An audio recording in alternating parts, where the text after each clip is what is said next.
Ladies and gentlemen, thank y'all for tuning in to Shooting the Lights Out. I'm opening the show a little bit different today. That's why you don't see me on here, but you will see me after I do what I need to do to begin the show because breaking news took place, and I wanted to make sure that I get that breaking news in here. It's the news of the day on this Memorial Day. NBA champion Hall of Famer Bill Walton has died at the age of 71 from his battle with cancer. Bill Walton from La Mesa, California, went to college at the University of California, Los Angeles, better known as UCLA, where he was a two-time NCAA champion, a three-time National Player of the Year, two-time Final Four Most Outstanding Player of the Year, and a three-time consensus first-team All-American. That was in his college days when he was head coached by John Wooden, the great John Wooden. And into the NBA, when he left from 1974, being the first overall pick to the Portland Trail Blazers. He got the Portland Trail Blazers to the NBA championship in 1978. He was the MVP that season as well as Finals MVP. He would then, in 1979, the year after winning the championship, signed with then known as the San Diego Clippers. He was there until 1985. He was part of the transition from San Diego to Los Angeles when the Clippers became what we know as today the Los Angeles Clippers. Due to a lot of injuries, mostly foot injuries with numerous surgeries throughout his illustrious career, mostly during the time as a Clipper, he would leave the sweet state of California and head to the East Coast and sign with the Boston Celtics. And then signed with the Boston Celtics, he became the 1986 Sixth Man of the Year in the year which the Boston Celtics were going to win the NBA championship in 1986. Backing up Kevin McHale, Rob Parrish, and countless of others on that team that also involved a young Larry Bird. He would then move on to retire. He would go into commentary for the NBA, but he was mostly known for his commentary when it came to ESPN college basketball, mainly the Pac-12. That's what we got to hear most of his journey as he talked about college basketball in the Pac-12 when he deemed as the League of Champions. And he has the right to say it because in his time he was part of a two-time national champion at the University of UCLA. So, ladies and gentlemen, the great Hall of Famer, great commentator, Bill Walton, dies at the age of 71 from cancer.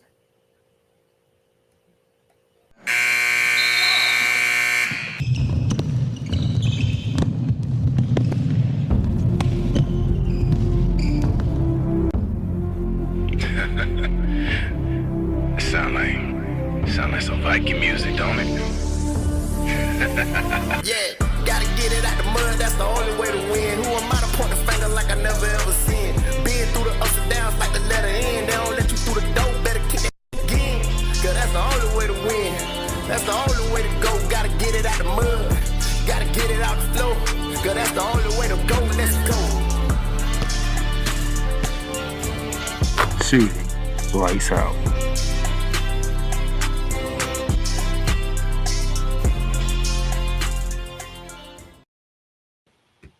Ladies and gentlemen, happy Memorial Day once again. Those of you who missed it, I did my intro a little bit different today. Instead of opening up like I usually do, I open up with the breaking news of the day on this Memorial Day. That is Bill Walton dying at the age of 71 in a battle against cancer. So I wanted to make sure that I get that in there because that was breaking news. It happened about an hour ago. The news broke, so I had to make sure I get that in there. But nevertheless, I am here on Memorial Day thank you to all the servicemen and women who paid the ultimate sacrifice in fighting to defend this great country that we live in. To have days like this where I can talk basketball, man. I can be here talking basketball on a holiday, paying homage and saying thanks to the servicemen and women, no matter if it's the Army, the Navy, the Air Force, the Marine, are fighting for what this country is known as the Freedom Land. So, those of you out there want to say thank you. All right. Now, let's get to some basketball, okay? So, got some news, got some notes that we're going to dive into. So, now that I got the Bill Walton thing out the way, let's go ahead and get to the rest of the around the hardwood.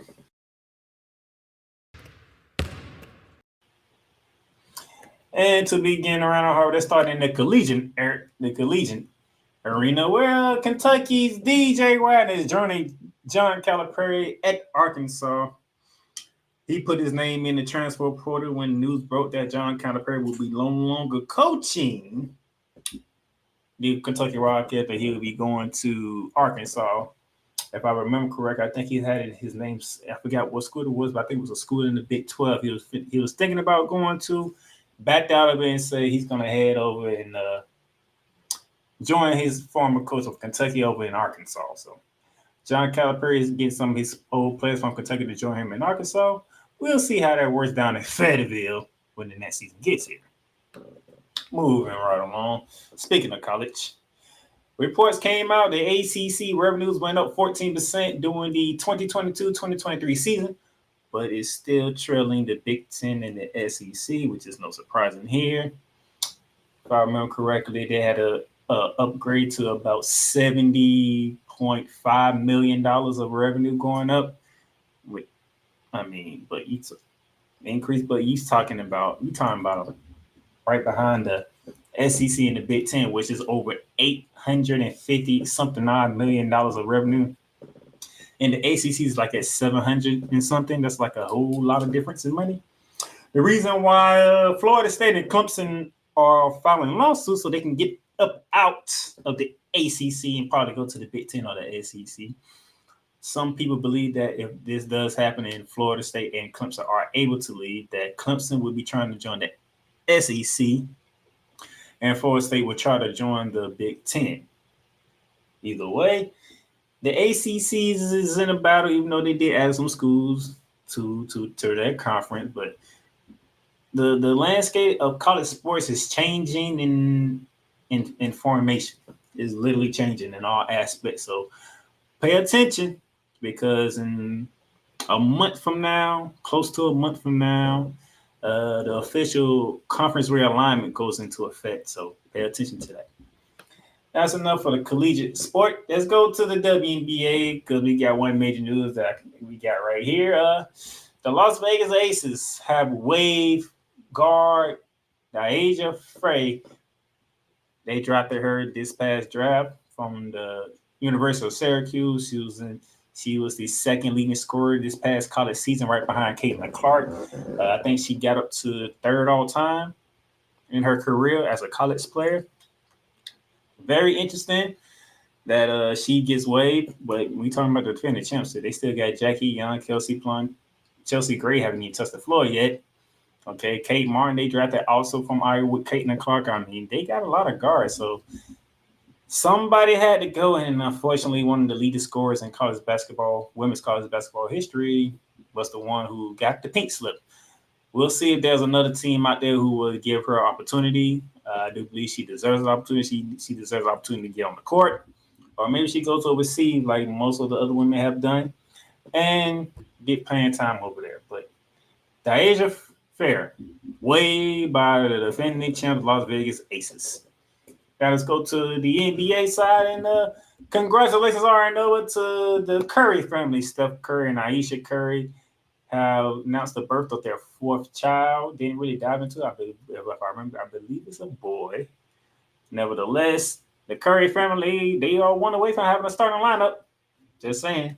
But congratulations to the Curry family bringing in their fourth child into this wonderful world, as Steph Curry is focus on being a husband and a father right now until it's time to prepare for the Olympics, which is in about 2 months from now, towards the middle of July to the middle of August is Olympic time. So why is he at home? He's been a father and a husband, and rightfully so. So congratulations to the Curry family.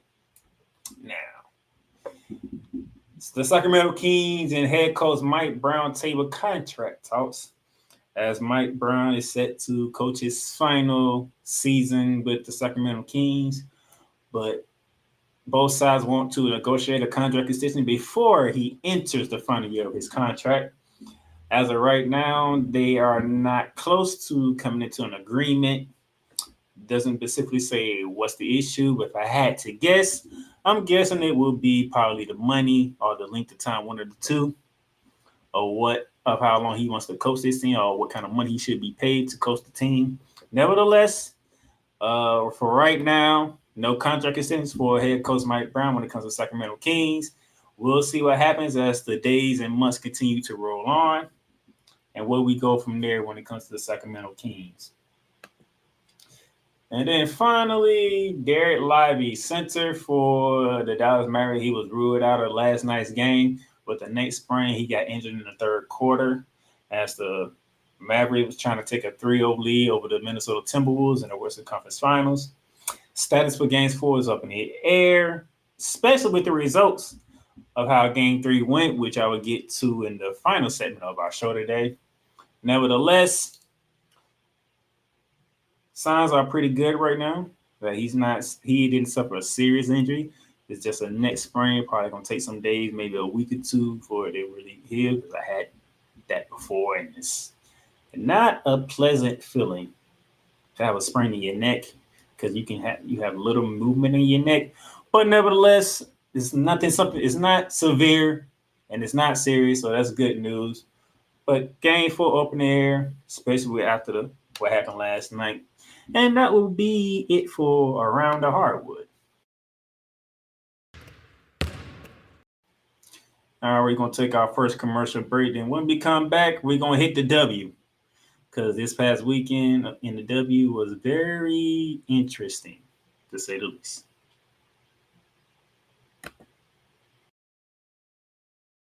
The largest egg producer finds bird flu in chickens at a Texas plant. Weather. Devastating tornadoes rip through the heart of the United States. Inspiration. A breast cancer survivor completed the journey of chemotherapy and now begins a future one of matrimony or sports. Michael Jordan is shown on a photo with Diddy. LeBron James has a video extolling the virtues of a Diddy party. This has been yet another Beating a Dead Horse presentation. We got you covered. BS Street Network proudly presents The Morning Shift with Cole Johnson. Live every weekday morning beginning April 29th at 8 a.m. Eastern, 7 a.m. Central.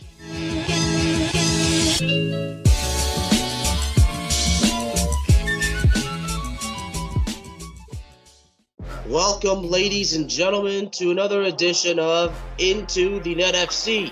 Kylian Mbappe just all of a sudden finally understood his role, and I think he finally understood that everything Kylian Mbappe has accomplished already, there is still a hell of a lot waiting for him in the future. Kylian Mbappe is only 24 years old.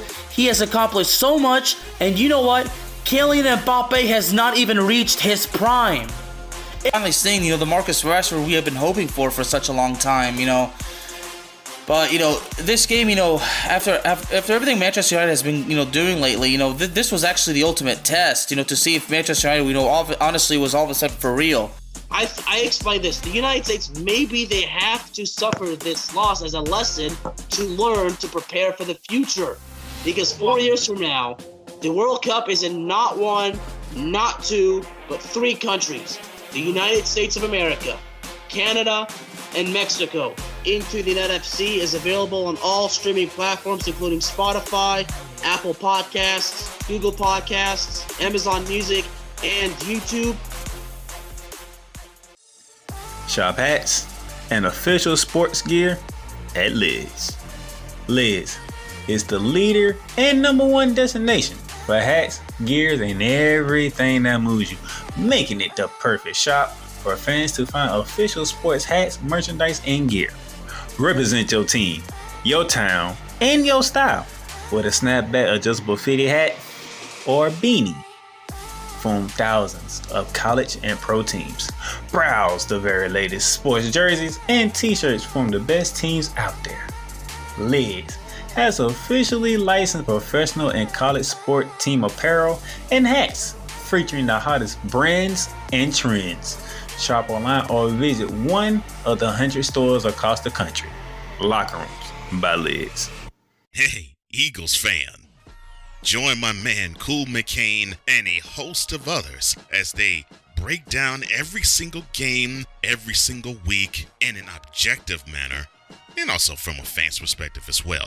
Remember, this cast feels just like you. Nobody likes you. And you don't care. Fly, Eagles, fly. Eagles Elite Podcast. Every Wednesday at 8:30 p.m. Eastern on YouTube and other podcast outlets.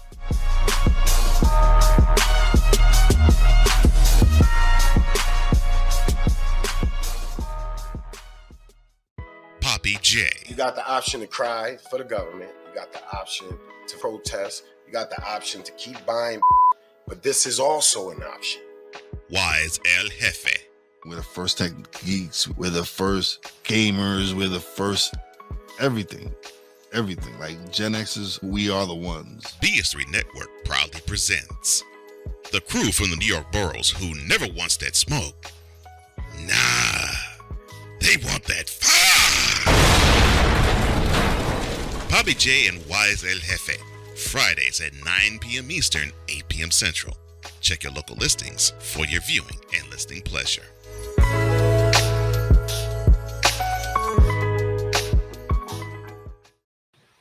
All right, ladies and gentlemen, welcome back to Shooting Lights Out on this Memorial Day, May 27, 2024. I didn't do my usual introduction, so let me get back into that, should I say. Now that we are back, we are sponsored by Fanatics, Paramount Plus, and Lids. Lids has a 25% off site-wide today only for Memorial Day. Use the promo code LIDS25. That is LIDS25. I will put that in the ticket down below so that y'all will have it and y'all can get with it when it comes to lids. And get your stuff, man. You know it's Memorial Day. Gotta get your gear, man. Get your gear. Don't waste time. Go ahead and get it. Do what you gotta do and make it happen. Now, let me go ahead and let's jump into it because we finna talk WNBA because this weekend, a lot of stuff happened this weekend. Gotta talk about it. So let's get to it. The WNBA. We're gonna jump right into it. We're gonna begin all the way back on Friday. We had one game Friday. It was the Indiana Fever looking for the first win of the season out in the city of Angels to take on the Los Angeles Sparks. And what do you know?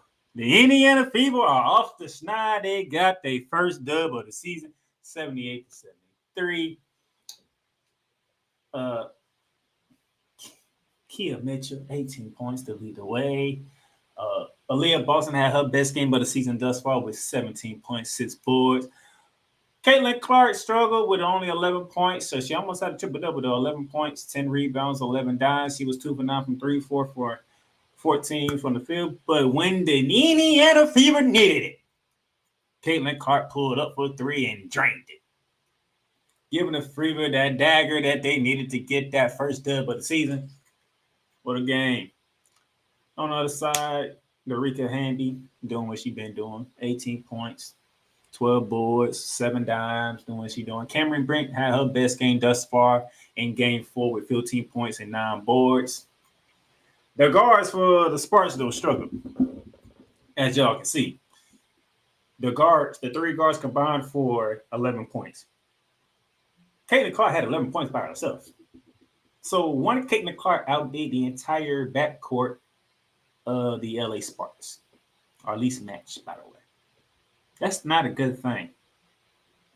It's not a good thing for you, the Sparks. See, this is one of those times I want to see Wakita Jackson win the game more often. Okay, Wakita's on again, like it's 40 minutes of the game. She's on again like 18, 15 minutes a game. I need Wakita to get like 25 minutes a game. I need that for Rakita Jackson, okay? Like Kurt Miller, I'm gonna need you to figure out a way to get Rakita Jackson more minutes because when you need a bucket, that's what Rakita's good at. Rakita's good at being a bucket, okay?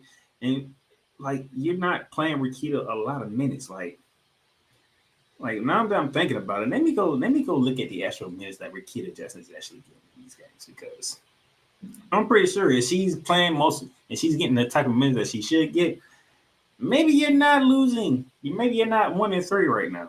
Okay. Rakita Jackson, she's getting about 23 minutes a game. So she's getting a little more than half. How many minutes she played last in this game Friday? She got 21 minutes. She scored 16 points. What is Kurt Miller doing? What is he looking for? Like, Rakita Jackson gave you 16 points. Like, give her some playing time so she can do what she can do. But hey, that's Kurt Miller's team, not my team. Just saying. He has a go get on his team, and he's not giving her the minutes. That's all I'm saying.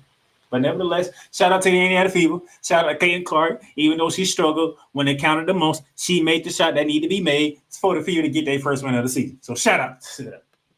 Here's the shooting percentages for the team statistics, shall I say. 42% to 42.4%, fairly even on the field. 28% to 20.8%, Fever leading 30-pointers. Very close contested game, as you saw in the final score. So shout out to the Indiana Fever getting their first win. Then Saturday, we had a massive game. 5 games on Saturday, and beginning with, my Liberty took one. My girls took one hard, and took one very, very hard. Minnesota came out, punched us in the mouth, led by 14 after 1.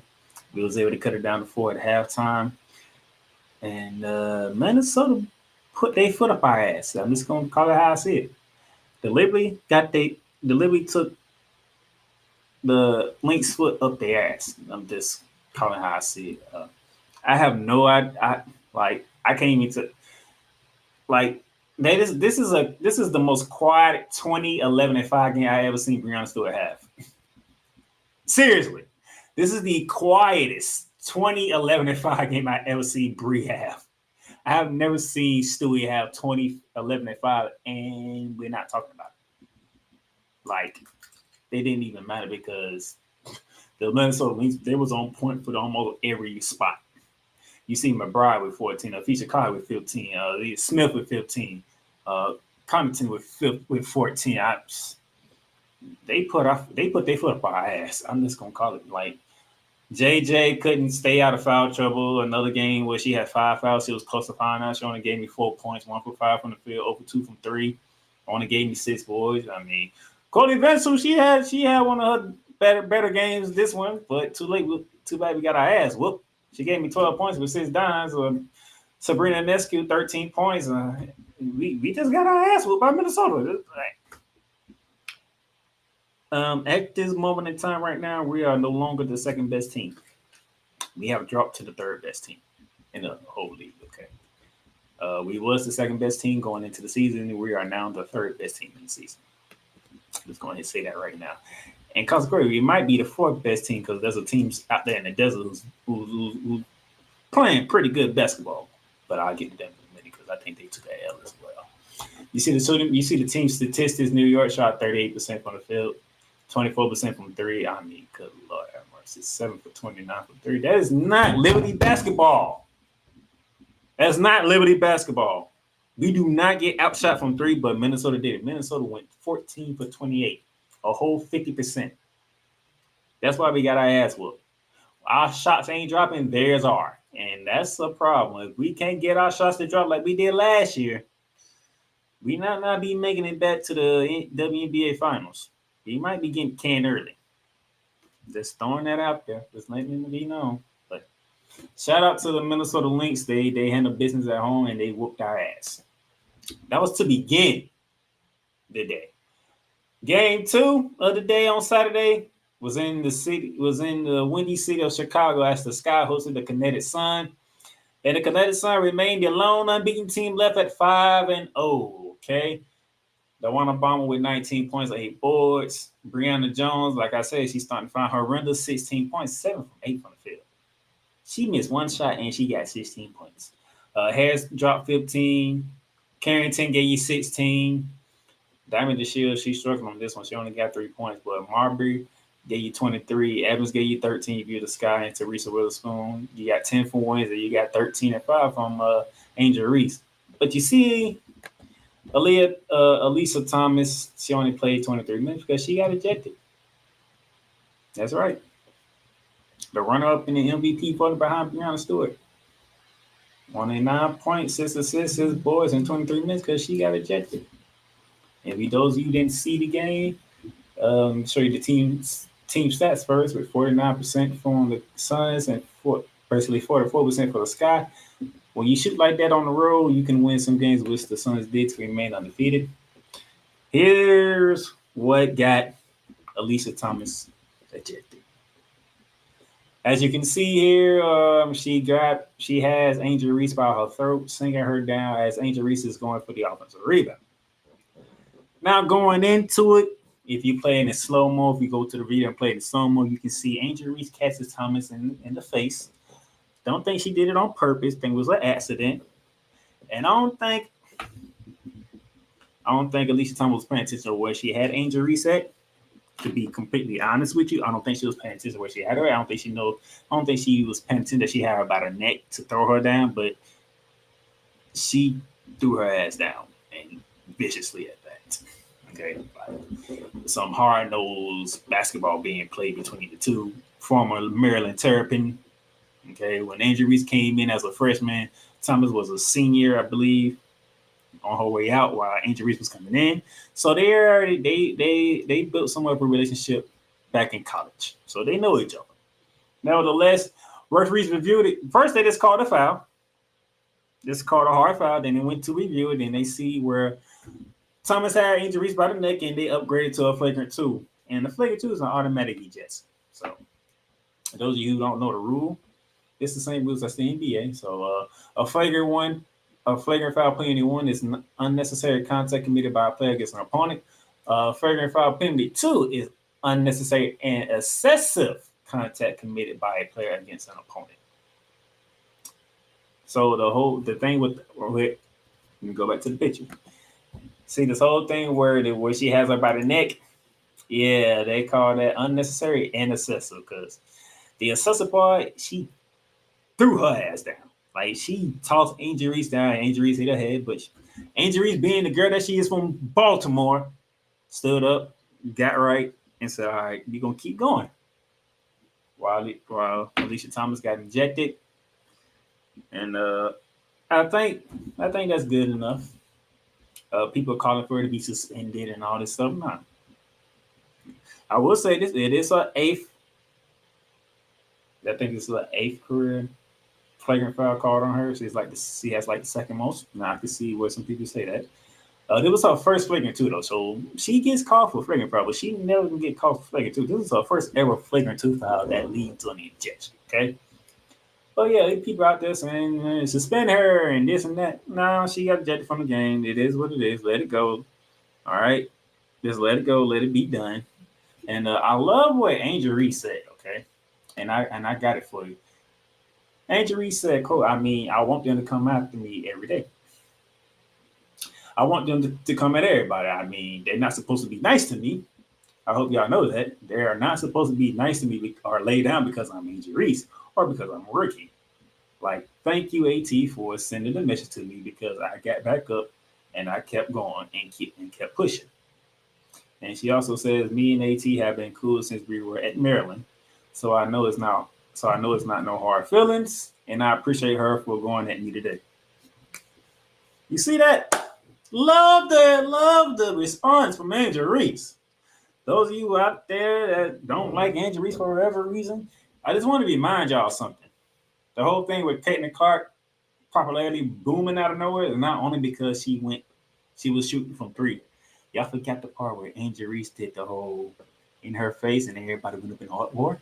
Y'all forgot about that part. So Angel Reese played a part in the eyeballs going into the women's game even more. Now you have them two both together at the same level. Man, Angel Reese is doing her thing. She's playing her part very well. She's not a superstar, unfortunately. They just call it what it is. She's not a superstar, but she's that person that's going to be. She's going to do the dirty work. Okay, she's going to be in there battling for rebounds against whoever and however. Okay, she's going to make sure she's going to get some shots up, maybe get to the foul line. She work on her free throws. She'll be very dangerous if she can work on her free throws and make them 80% of the time. She'll be very dangerous in the paint because she gets to the free throw line with no problem because she's hard nosed. She goes in there and she don't mind bullying with the big girls, like she did with Lisa Thomas, which led to Thomas getting ejected, by the way. Angel Reese knows her part, and she's going to play her part to make sure she does her part to help the team win. So out of the rookies, thus far right now, out of all the rookies, Angel Reese is playing her part the best right now. Now, how would that feel a month from now, after the Olympic break? We shall see, because I got a feeling Caitlin Clark is starting to, find some rhythm, even though it could be a little tiresome because, let's face it, this freshman class didn't really have an offseason, if we're being completely honest. Most of these freshman class, we're talking about Aaliyah Edwards in Washington, Angel Reese and Carmela Cardozo in Chicago, Caitlin Clark and Kate Martin in Iowa. We're talking about Cameron Britt from Stanford, Rikita Jackson from Tennessee. Most of these girls played into end of March into April. They got drafted in late April. The season just started a week ago or 2 weeks ago. So they really didn't have an all season. They literally went from college and had to adapt to the WNBA like that. So it's going to take time for the rookie class to get themselves together. Now that it's an Olympic year, maybe that break will help, Caitlin Clark, Angel Reese, Camilla, and the rookie class, take a step back, relax, because it's about a month. It's about a month break. We're talking about, I think, somewhere in mid-July, probably July 14th, 15th to August 10th or something like that. By the time when I come back again, I'll make sure I have the dates for the Olympics for you. That way we actually have a time frame that we can go by. But I'm thinking around a month's time, so that should be good enough time for them to collect themselves, rethink what's going on, analyze what took place in the first part of the season as a rookie. Okay, now I can work on to get better, stuff like that. But for right now, Angel Reese, she's playing her part the best out of all the rookie classes, and I love it. Speaking of Caitlin Clark in the rookie class, she got the face to the defending champs in Vegas. And y'all thought game one was her worst game. I think this might have been her worst game as a rookie thus far. Caitlin Clark was 2 for 8 from the field, 2 for 5 from 3, 8 points, 5 boards, 7 assists. She also had 6 turnovers. But it's against the defending champ, because if you look at the defending champ, oh my goodness, we already know what AJ Wilson can do, 29 and 15. But the backcourt for us, Kelsey Plum, Jackie Young, they went to work. Oh my goodness. Plum gave you 20 and 7 dimes. Jackie Young gave you 22 and with 6 dimes. And by the way, pick Caitlin Clark's pocket a couple of times. I mean, I will give you this though. When it comes to bringing out the best in people, no matter how it's been done, Caitlin Clark show has done that. Because the champ said, oh, so the face of the league is in here tonight. Okay, let's go for it. And they went at them. Oh my gosh. Kia Stokes didn't do nothing, but you didn't even need Kia Stokes. You won by 19. Alicia Clark, you didn't even need Alicia Clark. You won by 19. It's them, the big trio, AJ Wilson, Kelsey Plum, and Jackie Young. They was not having it. They was not having it. And before the game started, they had to ask, the coach Becky Hammond and AJ Wilson about this whole hating on Caitlin Clark. And Becky was like, where's the hate? There is no hate. We love Caitlin Clark. Here's the thing. We are competitors, so we're going to compete. And when we compete, we gonna see who is who and who can do what. And Caitlin Clark ran into the champ. So yeah. That's a different story. That's a different ball game right there. Caitlin Clark got a first-hand taste of what championship looks like. And you see the team statistics here, 43% for the Fever, 48% for the champs. You know, both teams shot 30% from three. Don't even mind, the champs dominated them. But this is what I was trying to tell y'all. Those of you who not a fan of the WNBA, who didn't pay attention to the WNBA, y'all thought I'm hating on Clayton. I'm not hating on Clayton Clark. I looked at their schedule and I said, well, damn. Your first 4 games against two of the top best 3 teams in the WNBA. You got the Suns, you got the Liberty, and you get twice, and you got the Suns again. All 4 came in L's. And so you might have a chance against the Storm or the Sparks. You beat the Sparks, you lost to the Storm, and then you got the champs. Like coming out the gate, I'm not surprised they are 1-6 coming out the gate. 0-5 against the top 3 teams, because guess what? If anybody wants to put blame the WNBA themselves, okay? Because you knew Caitlin Clark was coming, and you say, you know what, most likely she's going to go to the NFL. So what we going to do? We're going to showcase the 3 best teams that we have. Connecticut, New York, and Las Vegas within the first 4 games, or within the first 7 games of Caitlin Clark's career. See, I've covered the WNBA. This is my second year, like, actually covering the WNBA. But I've been watching the WNBA on and off for quite some time. So I already knew at the gate what was going to happen. So this is not me hating on Caitlin Clark. This is me saying, I looked at their schedule. And if you want to rank schedules, the toughest schedule in the first 7 games is the Indiana Fever. You got the 3 best teams in your first 7 games. I expect nothing less. Now, let's see what happens going into the end of this month, going into the next month, where you don't have this gauntlet of a schedule anymore, because you probably will face New York probably one more time. You'll probably face Connecticut one more time, one more match, well, probably 2 more matches with the Aces. You know, it's 40 games, so you got to play everybody, not the 12 teams. But the rest of the games between the top 3 teams is kind of spread it out now. They're not close together like this was. Like, come on, people. That's what I'm trying to say. If y'all need y'all, do your homework. See, when you're talking like, oh, Kate Coffin change the league, Kate Coffin do this and this, I'm like, y'all must not decide that schedule.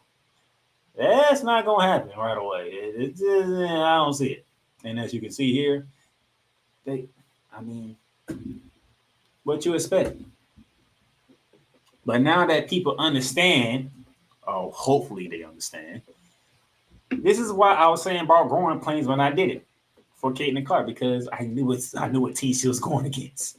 When you go against Connecticut Suns, they got a big 3. Alicia Thomas, Dawana Bomber, and Brianna Jones. Brianna Jones was coming back from the Achilles injury, so it's going to take her a while to get back. Now she's starting to get in form now.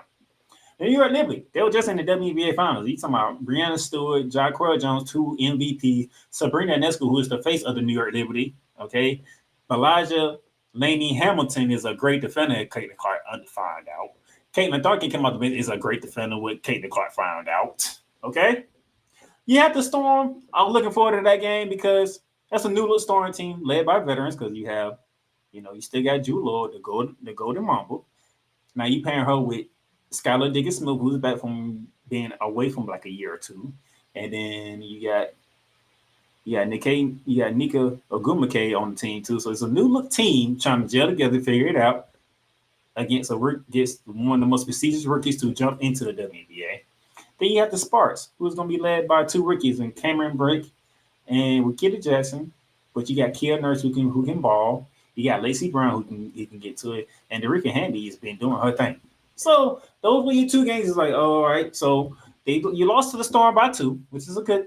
Okay, you took an L. You was in Charlotte, you was in Seattle, but oh well. Then you went to LA, you beat the Sparks by 5. You got your first double before you faced the champ. So there you go.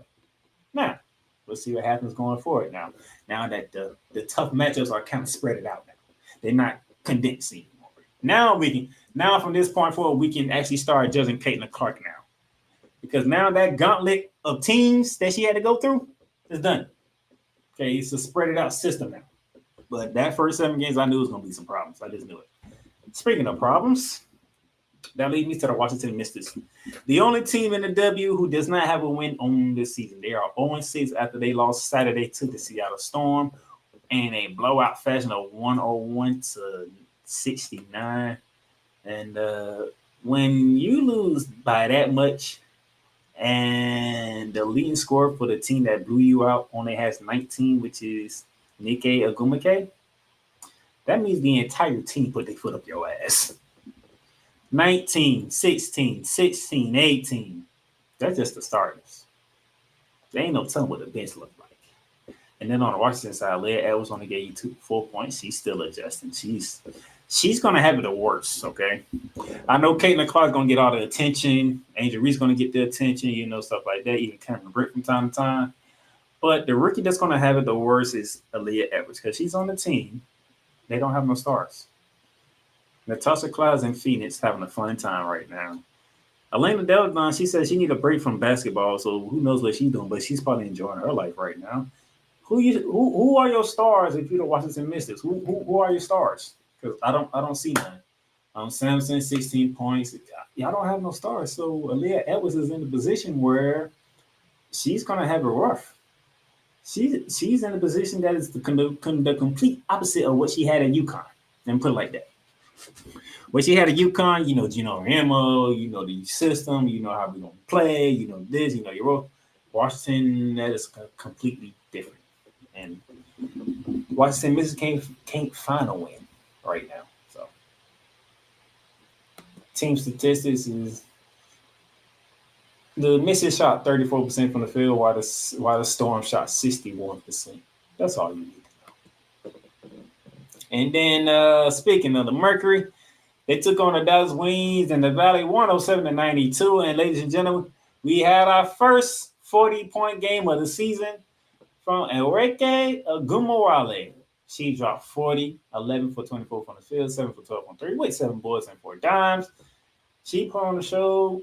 She outdid Diana Taurasi and Kalia Copper, who Taurasi 28 points, 10 for 20 from the field, 6 from 13 from 3. I mean, that's why most people call her the GOAT.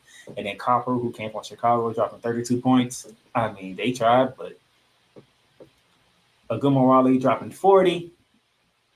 Maddie Surgeon gave you 22 to add on to it. Billington gave you 18. I mean, tip your cap to the Dallas Wings, okay?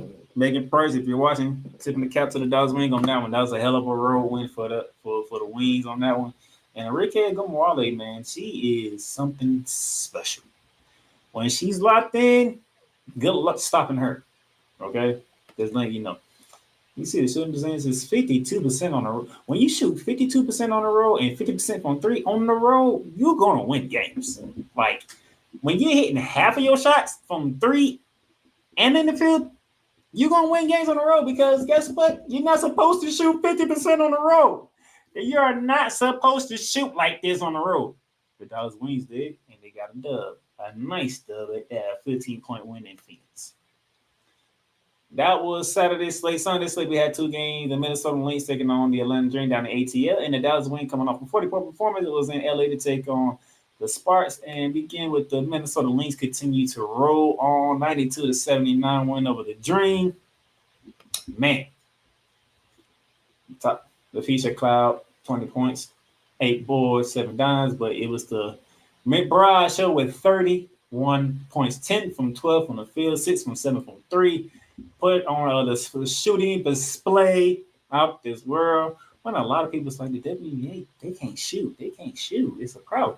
Well, McBride said otherwise. Enrique Agumawale and Dallas Wings said otherwise on Saturday. And then you have Rain Howard gave you 23 points, 8 for 16 from the field, 3 for 7 from 3, doing her thing. Just the Minnesota Lynx, they might be the 3rd best team or the 4th best team in the league right now because they are balling right now. Good Lord have mercy. Look at those Minnesota Lynx doing their thing.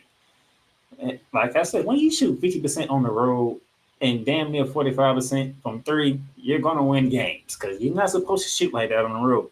You're not supposed to go on the road in hostile environments and shoot 50% from the field. You're not supposed to do that. But when you do, you're going to win games. As you can see in the Atlanta Dream, they couldn't hang with the Lynx. So, and in game two, the Dallas Wings continue their performances. They're going 3-2 with a 1-point win over the Sparks, 84-83. Enrique Agumawale, 20 points to lead away. All 5 starters for the Wings in double figures. Belsley, 18. Citrus with 15. McLeod with 12. Yunis with 11.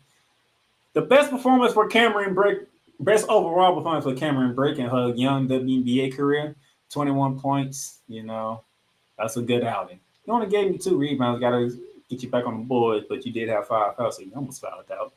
But Kia Nurse had it rough. Nothing. No points, no boards, only 3 assists, only 4 shots. Kia Nurse is better than that. But as one new game, she just didn't have it. She did not have it whatsoever. And that's what happens. But nice to see Cameron Brink finding ways to get in the scoring column at 21 points, 7 for 12 from the field. That's good. She went 50% from 3, going 3 for 6 from 3-point range. So not bad. 30% assists for the game, as you can see here. You shouldn't on the 40% at home on the 40% from 3, you're losing games because the Wings didn't have to shoot that well like they did against Phoenix because y'all weren't shooting well at home. And that's a problem. All right. So that's the recap of the weekend. Today, there's no WNBA. They are taking the day off. I'm guessing they're taking the day off on Memorial Day. So we'll pick things back up tomorrow with a triple slate. On CBS Sports Network, they have the Phoenix Mercury at the Kinetic Sun. As the Sun try to go to 6-0 as the lone unbeaten team remaining. That's at 7 p.m. Also at 7 p.m. on NBA TV tomorrow, the LA Sparks taking on the Indiana Fever. Somebody's going to get their second win of the season.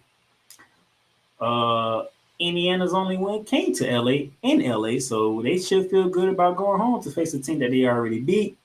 While the Sparks, they're trying to figure something out. Cameron Brink, she had her best offensive game thus far, coming off that last game that we just talked about. So we'll see what the adjustments Kurt Miller makes to combat what Indiana did to them in LA. See if they can get their second win of the season. Either way, somebody's getting their second win of the season.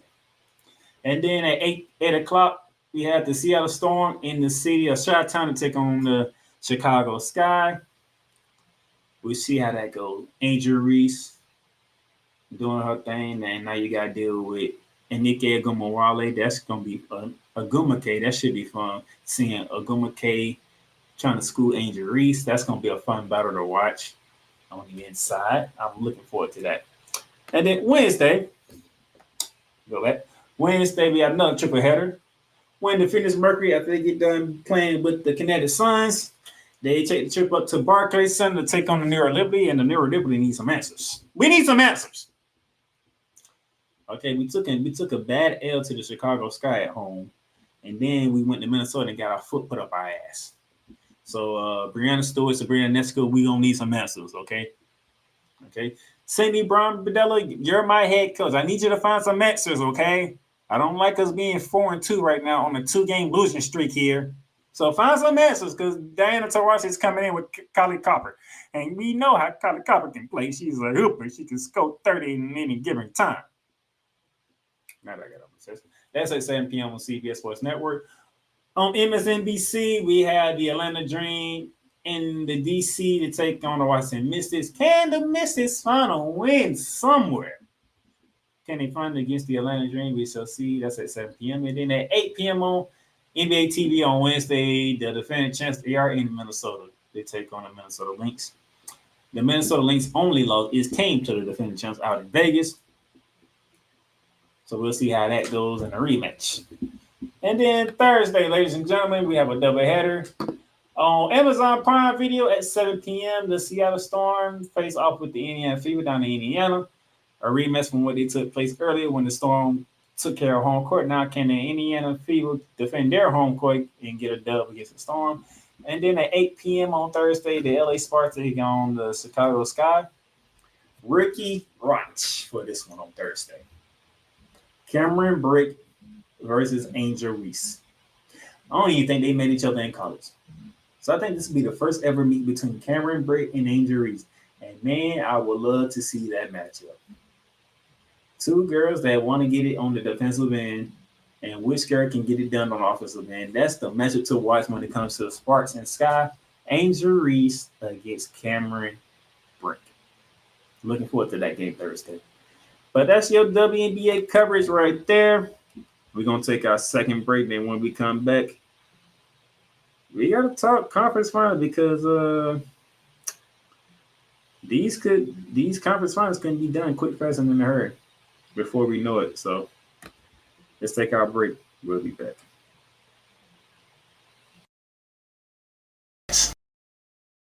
I love you morons.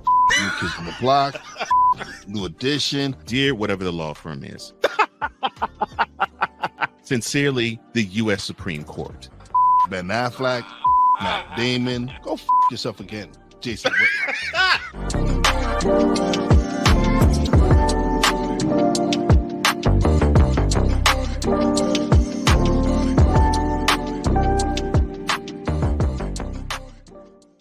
Join Ryan McCarthy I became a Jets fan because Kurt the Frog was my favorite Muppet because he was green, and the Jets wore green.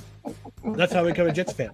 and Dustin Henry ESPN is cashing all in on let's pay a few personalities and we'll just kind of fill in the gaps. as they walk you through all of the world of sports from their perspective. The Albany Empire, it's a literal circus. No credentials required. Where, Ryan, say the tag. Where you don't need a press pass to talk sports. Every Monday at 8 p.m. Eastern, 7 p.m. Central. On YouTube and where you can find all podcasts.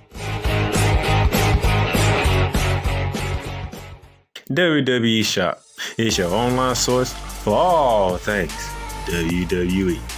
Be a part of the excitement and score wrestling gear for big events like WrestleMania or SummerSlam. From current superstars to legends, from Raw to SmackDown to NXT. Don't miss this chance to shop for the most awesome WWE merch. Shop for the best deals as well as WWE gift cards and save big on your favorite items. WWE Shop at Fanatics Experience. Cool McCain. You thought you wanted Gunther against Chad Gable, but you didn't. And I'm going to tell you why. Chad Gable would take everything that Gunther's done and bury it. The Playmaker. It was on site. AJ Styles walked out there, seen LA Knight. Oh, okay. Then LA Knight hopped out the car. Let's go. Break down everything in TNA, AEW, and all of the WWE programming. Join these two kings, monarchs of wrestling, live every Monday at 6:30 p.m. Eastern, 5:30 p.m. Central on the Play Caller Sports Talk YouTube channel. Join the transporter to Hades. Your butt and gut becomes one. Join the reformer of hooker whores. This is my daughter, Placenta Booty Johnson. Join the bronze god. Whenever you are in distress, take off your baseball cap and throw it in the air. Join your very own superhero of broadcasting, Chris Bass. So whatever color crayon they get, they palm it and do two circles, and that translates to I can beat up black people. As she takes you through the week's paces in Baseline. Live every Saturday at 8 a.m. Eastern, 7 a.m. Central, Pacific Time Zone people, just stay asleep when this is on live and just catch the recording. Oh, I'm sorry. Exclusively on the Chris Bass YouTube channel.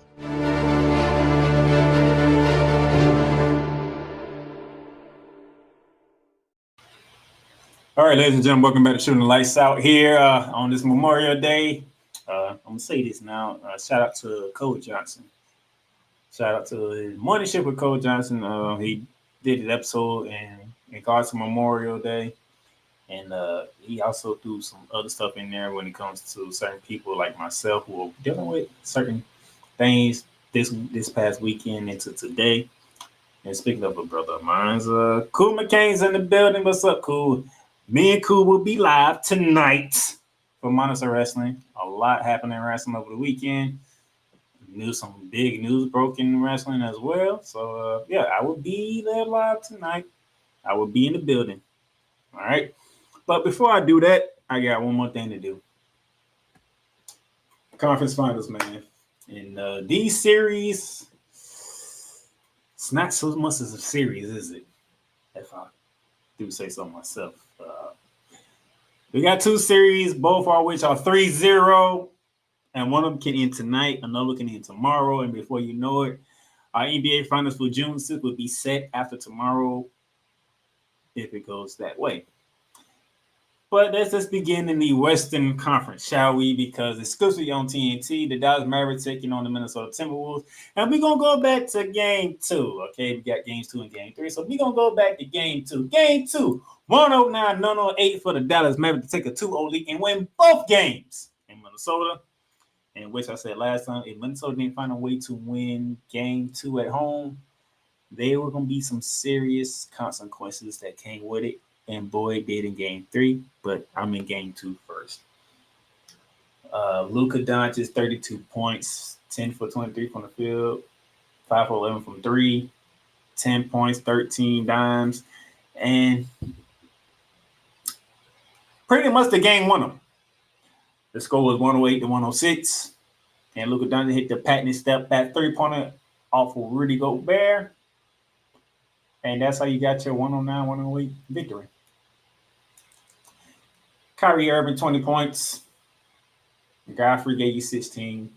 On the Timberwolves side, you got 21, 5 and 7 from Ant-Man, 18 from Conley with 5 and 5, 15, 7 from Carter Towns, 16 and 10 from Rudy Gobert. And yeah, Minnesota is taking that fight down to Dallas to figure out what they can do to get back into this series because now they lost both games at home. Now they're in a position that they put Denver in. We have to find a way to win 2 games in Dallas. And like I said, if they was to lose, I don't see them winning both games in Dallas. And it didn't take long for that to come to fruition because in game 3, 116-107 win by the Mavs, who take a commanding 3-0 lead. You know, Anthony Edwards tried 26 points, 11 from 24 from the field, 9 rebounds, 9 dimes. He almost had a triple-double.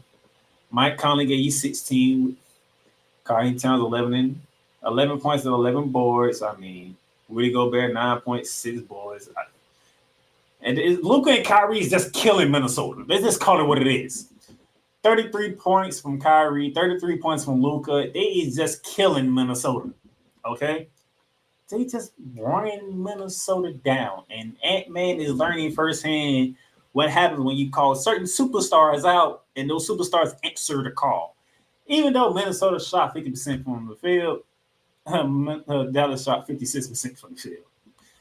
They shot 30% from 3, while the Mavericks shot 50% from 3. I mean, what more do you want me to say? And before I continue on, I think there's a button I need to push. I'm not sure what button. I think there's a button I need to push because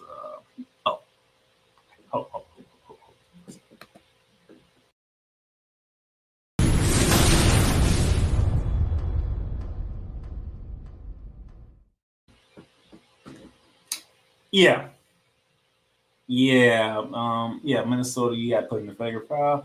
Mainly your 2 stars of Anthony Edwards and Carter Towns because, one, Ant-Man, when you said what you said that you wanted Kyrie, you got Kyrie, and this is what Kyrie been doing. He's averaging 27.6 points per game in this series in the 3 games. He is shooting 52.5% for the series. He's shooting 43.7% from 3-point range, giving you 4 rebounds, 4.6 assists this series against the Minnesota Timberwolves. When Anthony Edwards said he wanted Kyrie, and Kyrie's giving him the business. And then you have Luka Doncic. Luka Magic is in full fruition, even on some bad knees right now. He's giving them 32.6 points per game this series, shooting 46.4% from the field, 40.6 from 3-point range, with 7.6 rebounds and 8.6 assists in this series alone. Okay, these two guys are literally combining for 60 points a game. Okay, let me do some math for you people who trying to figure out exactly what is that. So Kyrie's at 27.6 points per game, and Luka's at 32.6. So we're talking these two are combining for 60.2 points per game this series between Kyrie and Luka. Okay. These guys are shooting over 50% from the field. They are shooting over 40% from three. Okay, they giving you 11 boards a game with 13 dimes a game. I mean, what more do you need out of the Dallas Mavericks? You don't need more. But the problem is not with the Dallas Mavericks. It's with the Minnesota Timberwolves. Because y'all can see Anthony Edwards' stats. 22 points per game, shooting 38.6 from the field, shooting 33.3% from 3-point range, 8.3 rebounds, which I'm good with, 6 assists per game, which is I'm good with. So even though Ant-Man is trying to be that star, that face of the franchise, he's young. And the only problem that I have with him, he said he wanted Kyrie, and Kyrie bust his ass. That's my only problem with Ant-Man. But Ant-Man is trying. He's trying his damnness. He just don't have no answers because Luka and Kyrie are different than anybody else Ant-Man has ever faced in the game of basketball. Okay? In the game of basketball, he's meeting two guys who are just different. There's no way else to put it. They're just different. All right? But if you notice, below the little tag down that says Frederick from Minnesota is mainly Karl Anthony Towns. Why is it mainly Karl Anthony Towns? So let me take that off the screen so you can see fully. Karl Anthony Towns is only giving you 15 points a game. That man is shooting 27.7% from the field. He's 15 for 54 in this series. 15 for 54. Like, bruh, matter of fact, let me go to the. He's shooting 13.3% from 3-point range because he's taking 22 threes and only made 3 of them. Why is your big ass taking 22 goddamn threes in a series when you ain't hitting a goddamn 3? You was 0 for 8 from 3-point range last night. Why is you shooting 8 3-pointers when you know you ain't making them? You're a 7-foot tall big man. Take your ass inside because ain't nobody on the Dallas team that's taller than you. Want to know my main problem with Minnesota? I don't even care what Anthony Edwards say he wanted Kyrie. Cool. I don't care. Competition. He wants to smoke. He got the smoke and he's learning firsthand. But Karl Anthony Towns, who on the Dallas Mavericks team can match you? Who can stop you on Dallas? It should be nobody. 15 points a game. That's it. That's it. The second best player on the Minnesota Timberwolves at one point in time was supposed to be the best guy on the Timberwolves because there was no Anthony Edwards. Now Ant-Man got there. He's the first of the franchise. 15 mother and father points a game.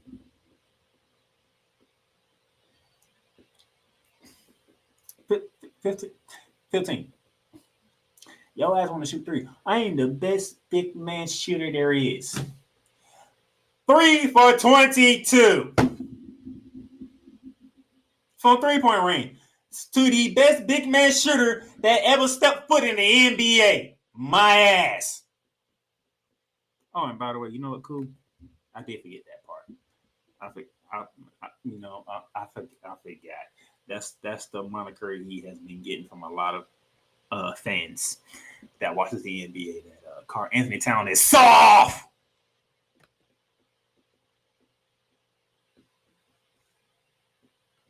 Ant-Man's trying. He spoke about it. He's trying to walk the walk. It just ain't working now. It's just not working for Ant-Man in this. He talked the talk. He walked the walk against Phoenix. He talked the talk. He walked the walk against the defending champion Denver Nuggets. He talked the talk, and Kyrie's making sure he don't walk the walk, and Kyrie's doing a hell of a job right now. But Karl Anthony Towns, oh my mother and father goodness. Oh man. I have no idea in the fathering world is Chris Finch doing with this team. Because what if I remember correctly, is there not a six man on that team? I mean, is that not a player on the Minnesota Timberwolves that won 6 Man of the Year? Does my memory serve me correctly? There's a guy on that team that won 6 Man of the Year, right? This year, this season, there's a Timberwolves that won 6 Man of the Year. Where the hell is Naz Reid at? Chris Finch, where's Naz Reid? Because at this point in time, between Rudy Gobert and Karl Anthony Towns, they not showing up for you. They not. You got 2 7-footers and they can't do nothing against the Dallas Mavericks whatsoever. What? Naz Reid. Naz Reid gave you 14 points last night in 29 minutes. That man was 5 of 10 from the field, 1 from 5 from 3. That man in 9 less minutes did exactly what Karl Anthony Towns did in the scoring department. Exactly what Karl Anthony Towns did in the scoring department. He did more than what Rudy Gobert did in the same amount of minutes he got. That's game 3. I don't know, Chris Finch, what you need to do, but Naz Reid better be in that starting lineup because your ass and the Timberwolves' ass is on the line tomorrow night because it is game 4 and you're down 0-3. There's no injuries we can look at for the Minnesota Timberwolves. Okay. Nobody's missing from the Minnesota Timberwolves. Everybody's healthy. Y'all just getting y'all ass whooped. And any given fashion, the Dallas Mavericks feel like doing it because they got 2 guys in Luka and Kyrie who say that y'all wanted to smoke. Y'all gonna get the smoke. Matter of fact, let's go back to game 2 when it comes to Rudy Gobert. Who did Luka Doncic shoot that game-winning 3 on? Rudy Gobert, a 4-time Defensive Player of the Year. Who can do a damn thing against Luka? And that's how you lose game 2. At home, by the way. At home.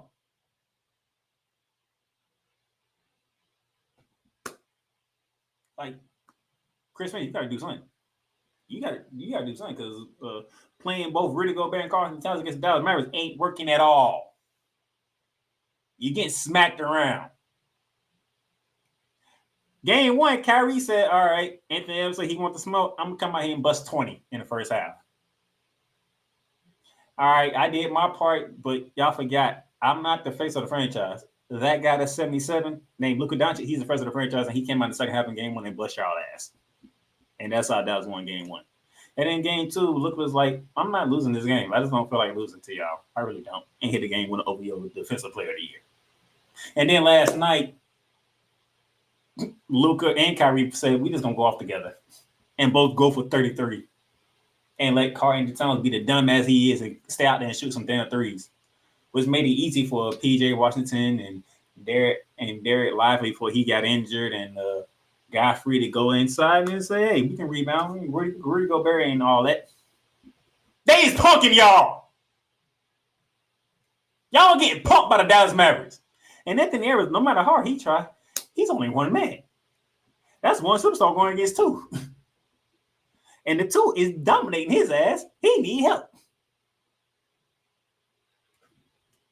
But without Karl Anthony Towns being so soft to go inside and use his damn height to make easy buckets instead of shooting some damn threes, maybe the Minnesota Timberwolves won't be in this damn problem. But there are. Oh my gosh. Karl Anthony Towns, 3 for 22 from the 3-point range, and he want to be the best big man shooter in the world.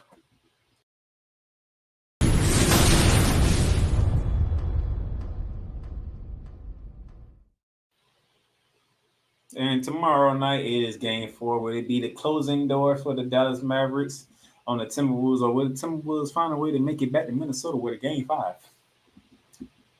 I have no idea, and I don't like their chances, to be honest. And yes, cool, you're right. Dallas do got depth in the front court, but still, when you got 2 7-footers, ain't nobody on Dallas that can really match them. They're not supposed to match them too, but As you said earlier, one of them is soft, and the other one, he's just a defensive player of the year who don't know how to defend, how to be a defender on the outside. He's just a defender on the inside. So tomorrow night, Minnesota, what you gonna do? Anthony Edwards, you want to be the first of the league? You're gonna have to do something that nobody, no Jordan, no Kobe, no LeBron, no Dwayne Wade, no Steph Curry, no Magic Johnson, no Larry Bird. You have to do something that nobody has ever done. And that's to go from 3-0 to 4-3. Good luck, sir. But I will be watching because I know you're going to do everything you can. But is that other guy for you that's known as Cat going to show up and help you get back to Minnesota, or he just going to mail it in and go home? So, hey.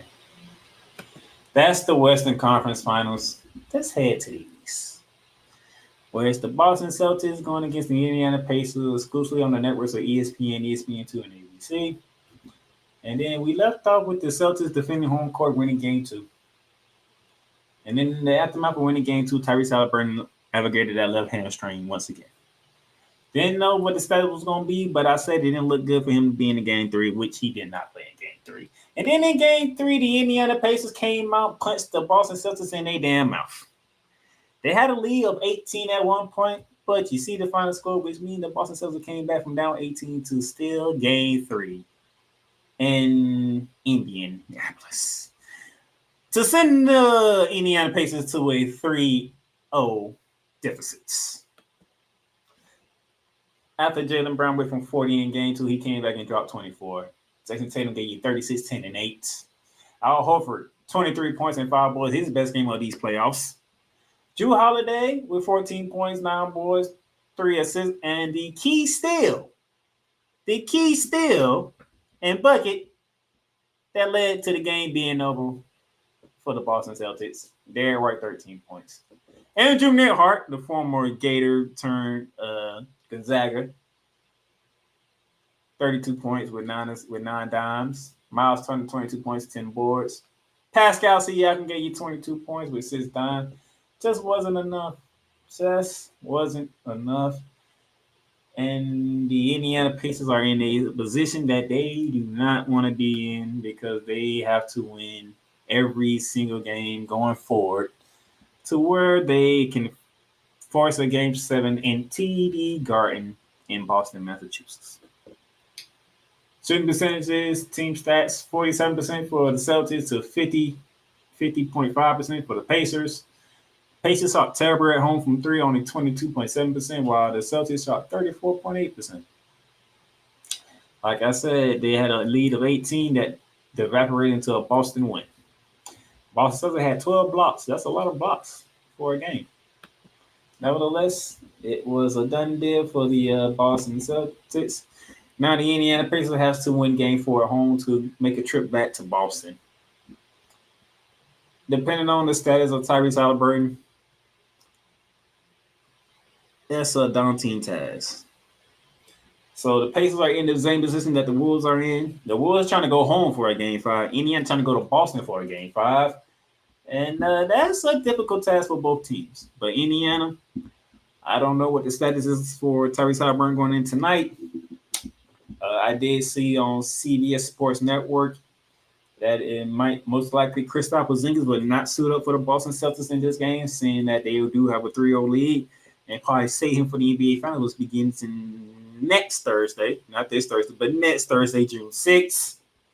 So they probably give him some good extra days of rest to get him ready for the start of the NBA Finals because he's on track to play. He's pretty much on track to play tonight, but I think they're going to use precautionary measures and say, Kristaps, go ahead, sit this one out. Let us finish this on our own, and then we'll get you ready for the NBA Finals. But if Indiana does force a Game 5 tonight, I think we might see Kristaps play Game 5. That's just my humble opinion. If Indiana find a way to win tonight and they have to go back to Boston, I think Kristaps Porzingis does play. And it could be a good thing because they give him a game to knock the rust off before the NBA Finals. You have to go into the NBA Finals rusty. So you knock the West off in Game 5 at home, knock out the Indiana Pacers, and then you still have a certain amount of days to get more health and get better for the NBA Finals. But as of right now, it's definitely looking like a Dallas-Boston NBA Finals, in which it's a lot of storylines in there. You know, Kyrie facing Boston, which means Kyrie got to go back to Boston. Kristaps Porzingis versus Luka Doncic, you know, former teammates as well. So it's interesting storylines back and forth in that one. So it's like what we had in that, but both series are not done. One series can end tonight, which is Boston knocking off the Pacers, and another series can end tomorrow with the Mavericks knock off the Timberwolves. Either way, you gotta wait till both series are done, because no matter what, when next Thursday get here, it is the NBA Finals, regardless of what happens. So with that being said, thank y'all for tuning in on today on this Memorial Day of Shooting Lights Out. Thank y'all for watching, and I will catch y'all Friday, maybe Wednesday, depending on how games go in the conference finals tonight and tomorrow. And then we'll recap some WNBA action as we get closer to a month of the WNBA season in full effect. But until then, enjoy the rest of your Memorial Day. And once again, thank you to all those who paid the ultimate sacrifice for this country that we live in. God bless. You've done great, but you can't stop here. You can't stop now. You gotta keep going. Through all your trials and your tribulations, you gotta keep pushing. Now, finish your canvas. Yeah, gotta get it out the mud, that's the only way to win. Who am I to point the finger like I never ever seen? Been through the ups and downs like the letter N. They don't let you through the door, better kick that again. Cause that's the only way to win. That's the only way to go. Gotta get it out the mud, gotta get it out the floor. Cause that's the only way to go. Let's go. Thank you for tuning in to today's episode. If you want to follow the podcast, you can follow it on all streaming platforms, including Apple Podcasts, Google Podcasts, Spotify, Stitcher, and a whole lot more. This has been Shooting Lights Out.